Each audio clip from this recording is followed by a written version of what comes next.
नमस्कार दोस्तों, मैं प्रिया त्यागी और हमारे साथ आज हरेंद्र ताऊ जी मौजूद हैं। काफ़ी समय बाद मिलना हुआ है। ताऊ जी सबसे पहले नमस्कार। ताऊ जी, उत्तर प्रदेश के चुनाव हैं, बड़े नज़दीक हैं, तारीख भी आ गई हैं और तारीख आने के बाद तरह तरह के उथल पुथल देखने को मिल रहे हैं। आपने देखा होगा कि कुछ मंत्री जो हैं बीजेपी की सपा में शामिल हो रहे हैं, तो इसको आप कैसे देखते हैं? देखिए, जब जहाज डूबता है तो उस पर कोई बैठना नहीं चाहता। तो बीजेपी जो है इस समय टाइटैनिक जहाज है। अच्छा। और वो टाइटैनिक पे कोई भी बैठना नहीं चाहेगा, तो इसलिए अब वो उसे छोड़ रहे हैं। और 11 मार्च को योगी जी लखनऊ छोड़ के वापस मठ में जा रहे हैं। क्यों? उत्तर प्रदेश में तो उन्होंने बहुत विकास किया है। कह रहे हैं हम 350 पार करेंगे इस बार उत्तर प्रदेश में और दोबारा इतिहास बदलेंगे, उत्तर प्रदेश में दोबारा मुख्यमंत्री बनेंगे। सब पत्रकार आके कहते हैं योगी जी ने बहुत विकास किया। चलिए मैं आज आपसे पूछता हूँ, 5 काम बता दो योगी जी के।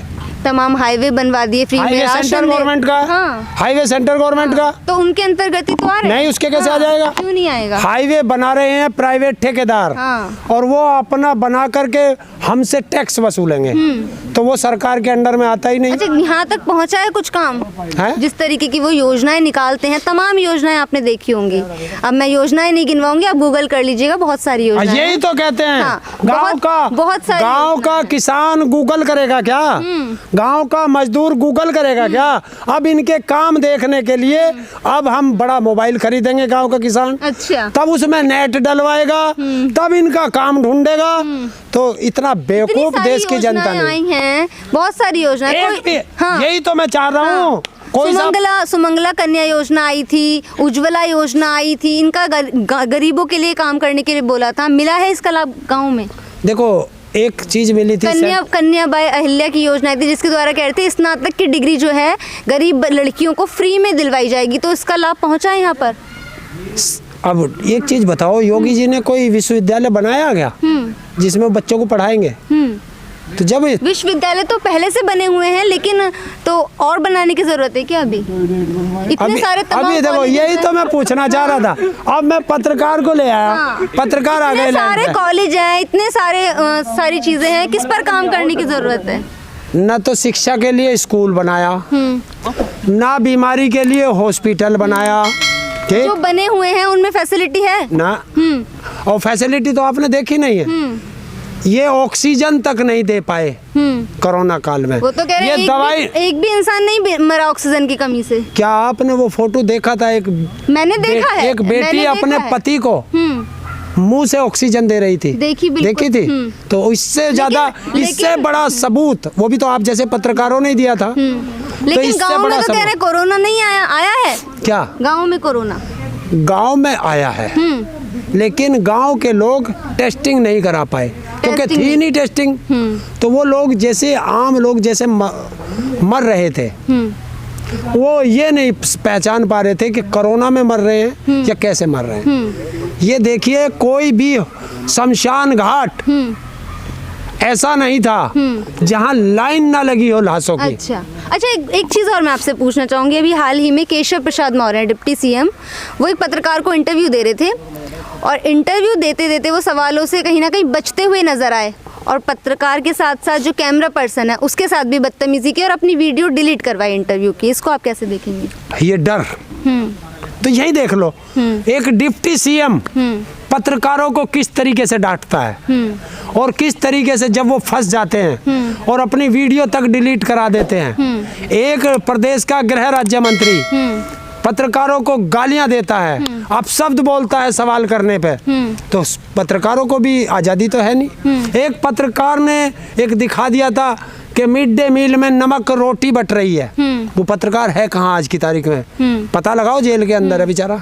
अच्छा, जो हॉस्पिटल है सरकारी, जो स्कूल्स हैं, स्कूल शिक्षा व्यवस्था की बात करें तो उस पर काम करने की ज़रूरत है यहाँ पर। देखिए, अगर बच्चों को शिक्षा नहीं मिलेगी तो बच्चे अनपढ़ हो जाएंगे और सरकार ये चाहती है। अच्छा, चाहती है कि अनपढ़ रहें और देश के जो लोग हैं वो कमज़ोर रहें आर्थिक रूप से, क्योंकि राज गरीबों पर और कमजोरों पे किया जाता है। अगर पढ़े लिखे होंगे तो ये सत्ता से सवाल कर लेंगे।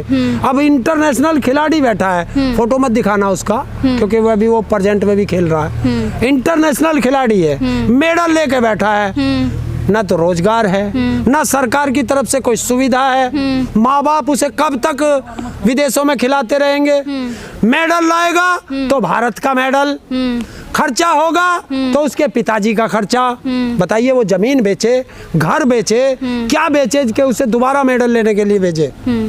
या तो वो मेडल लेने अपना घर बेच के जाए, या फिर अपने जो सपने हैं उन्हें छोड़ दे। तो क्या चाहते हैं इस बार उत्तर प्रदेश के अंदर योगी बाबा 5 साल में खेल नीति भी लागू नहीं कर पाए। ये है मेरठ में नया वो यूनिवर्सिटी बना रहे हैं खेलों के लिए। कौन कह रहा? उद्घाटन तो कर दिया, मोदी जी आए थे, उद्घाटन कर दिया। हाँ। ये सब वोट बैंक की राजनीति है। शिलान्यास करने आए थे ना मेरठ में, कर दिया ना। शिलान्यास तो यहाँ भी आया था, वो एयरपोर्ट का भी करना है। हाँ। जब भारत पे अपना हवाई जहाज ही नहीं है तो एयरपोर्ट बना के क्या करे भाई? कब बेचेगा, किसको बेचेगा, ये और बता देते। अच्छा, अब तमाम पार्टियां आई हैं, सोनिया गांधी के क्या कहते हैं, प्रियंका गांधी कह रही है हम लड़कियों को आरक्षण देंगे, स्कूटी देंगे, तमाम जो लोग हैं हम बिजली फ्री देंगे, हम ये फ्री देंगे, फलाना फ्री देंगे। असल मुद्दा क्या है उत्तर प्रदेश का? क्या चाहिए? सब कुछ फ्री में चाहिए या कुछ और चाहिए? जनता क्या चाहती है? जनता को कोई चीज फ्री की नहीं चाहिए। जनता को चाहिए रोजगार, किसान को चाहिए अपनी फसल का वाजिब दाम, ये चाहिए। हाँ। इन देखिए 2 चीज हिंदुस्तान में फ्री होनी चाहिए, शिक्षा और स्वास्थ्य, ये फ्री का होना चाहिए। लेकिन और कोई बाकी भी चीज कोई जनता फ्री नहीं मांगती, फ्री नहीं मांगती। फ्री नहीं अच्छा ये बताइए, कोई भी सरकार, अखिलेश यादव भी पहले मुख्यमंत्री रहे हैं, मायावती भी रही हैं और अब ये योगी जी रहे हैं, तो कोई भी सरकार आ जाए रोजगार की गारंटी पर कोई क्यों बात नहीं करता? इस मुद्दे पर चुनाव कोई क्यों नहीं लड़ता? लड़ना, हम लड़न नहीं देते।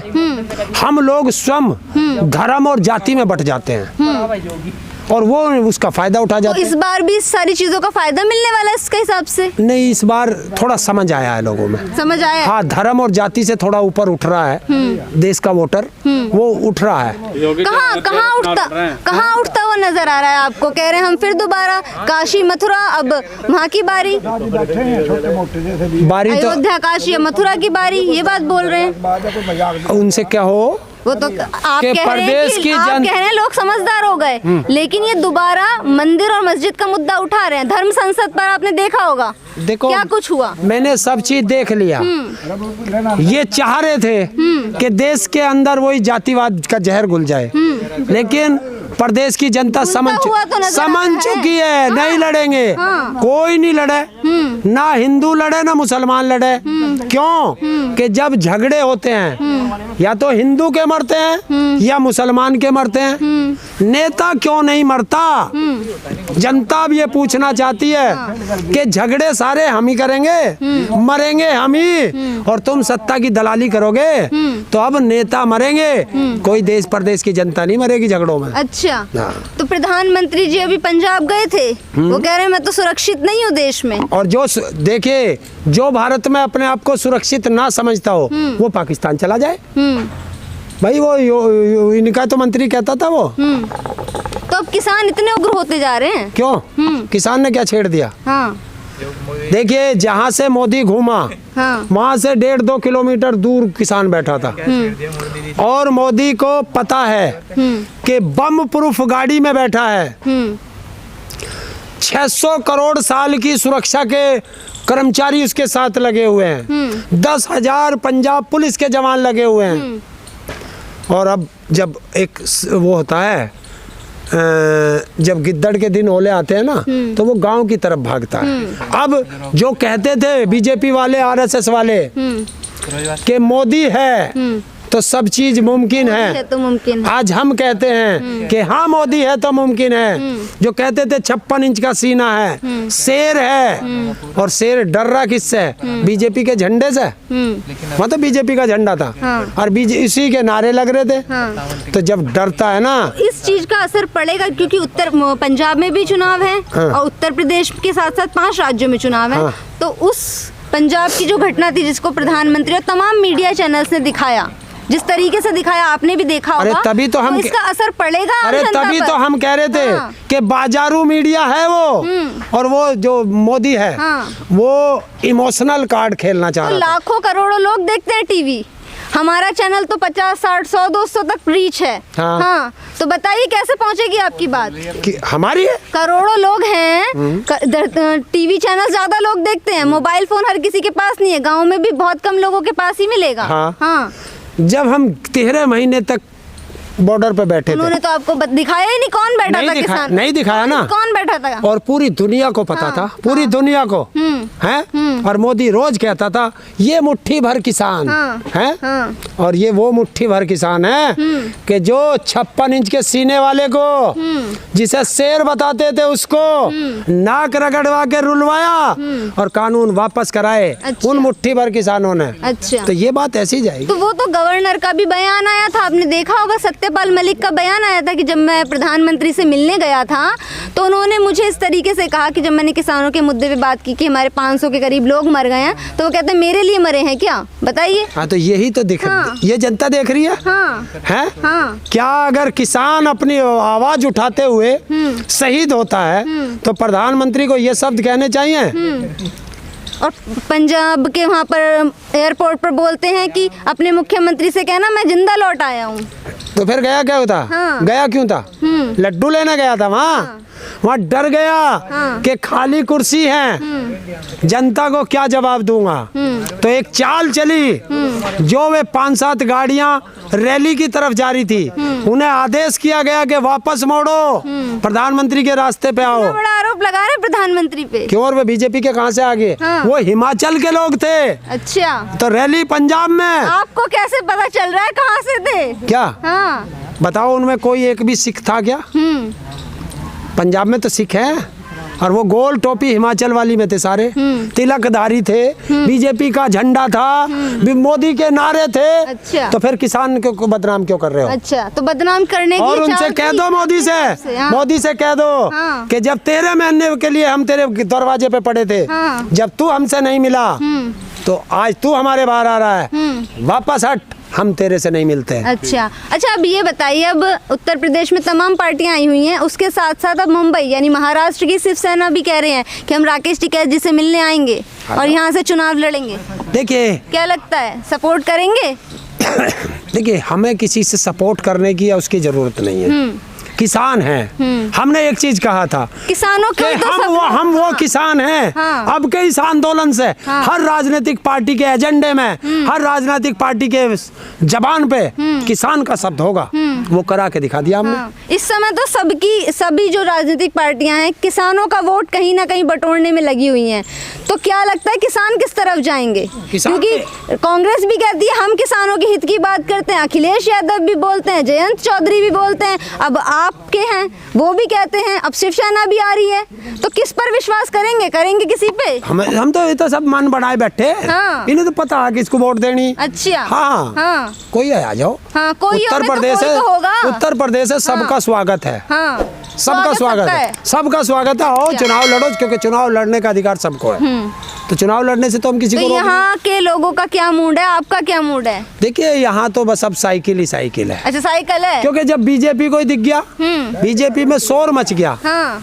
कि चलो भाग चलो साइकिल की ओर, अच्छा, तो सब साइकिल की ओर भाग रहे हैं। तो साइकिल की ओर भाग रहे हैं। मान लिया उत्तर प्रदेश में अखिलेश यादव भी मुख्यमंत्री रहे थे, उनके काम कौन से पसंद आ गए 5 साल में? देखिए, मैं काम पसंद और नापसंद की बात नहीं करता। फिर काम पे तो चुनाव होता है। अभी आप कह रहे योगी जी ने कोई काम नहीं किया। बता रहा हूँ। हाँ, मैं तो एक आपको बता रहा हूँ, आप पत्रकार हैं, विश्लेषण करना बैठ के। जानना चाह रही। नहीं, मैं तो आपसे कराऊंगा विश्लेषण। मैं कहूंगा तो आप कहोगे कि सपा की बड़ाई कर रहे, वो कहेगा तो दूसरी पार्टी की बड़ाई कर रहे, वो कहेगा तो दूसरी पार्टी की बड़ाई कर रहे। आप विश्लेषण कर लेना घर पे बैठ के कि जिस दिन से देश आजाद हुआ 1947 से लेके आज तक जितने मुख्यमंत्री हुए, सबका विश्लेषण कर लेना। अखिलेश से ज्यादा विकास किसी ने किया हो तो आके मुझे बता देना। तो पसंद आ रहे हैं इस बार आपको? है? पसंद आ रहे हैं। देखिए, आप किसानों के मुद्दे पे आए ना सब, और यही हम चाहते थे। वो आ रहा है। अखिलेश का एक भी भाषण ऐसा दिखा दो जिसमें किसान की बात ना की हो। और बीजेपी को क्यों पसंद कर ले? बात तो सभी करते हैं, काम कौन करता है? अपराधी जब मैं बराबर में बैठा के रखूंगा, किसानों का अपराधी जब मेरी बराबर में बैठेगा, तो क्या ये किसान उसे वोट दे देगा? अजय टहनी मोदी की बराबर में बैठा है, योगी की बराबर में बैठा है, तो क्या ये किसान जो है उसे वोट दे देगा? नहीं देगा ना, नहीं देगा, नहीं देगा। अच्छा। और दूसरी चीज, 300 यूनिट बिजली फ्री पूरे उत्तर प्रदेश की, ये मास्टर स्टॉक है, ये लिख लेना। 2250 रुपए पर मंथ जब एक परिवार के बचेंगे तो कितना बड़ा काम होगा। अब तो योगी जी ने भी सस्ती कर दी बिजली। सस्ती तो इसका मतलब पहले 5 साल से लूट रहा था हमें, ये तो साबित हो गया। अच्छा। ये साबित हुआ नहीं हुआ? जब वो कहता था हम कुछ नहीं कर सकते और आज वो कह रहा मैं आधी कर दूंगा, तो इसका मतलब हमें लूट रहा था ना 5 साल से, तो लुटेरों को हम दोबारा क्यों लाए? ये बताओ हमें। नहीं लाएंगे। चलिए, ना। बहुत बहुत धन्यवाद। तो देखा आपने कि किस तरीके से हरेंद्र ताऊ जी हमारे साथ मौजूद थे और तमाम हम लोगों ने सवाल किए और जानने की कोशिश की कि आखिर मूड क्या है, लोग क्या चाहते हैं, सच में खुश हैं उत्तर प्रदेश के मुख्यमंत्री से या फिर परिवर्तन चाहते हैं। तो उन्होंने तो साफ तौर पर बता दिया है और मन बना लिया है कि यहाँ ये जो हैं परिवर्तन चाहते हैं। धन्यवाद।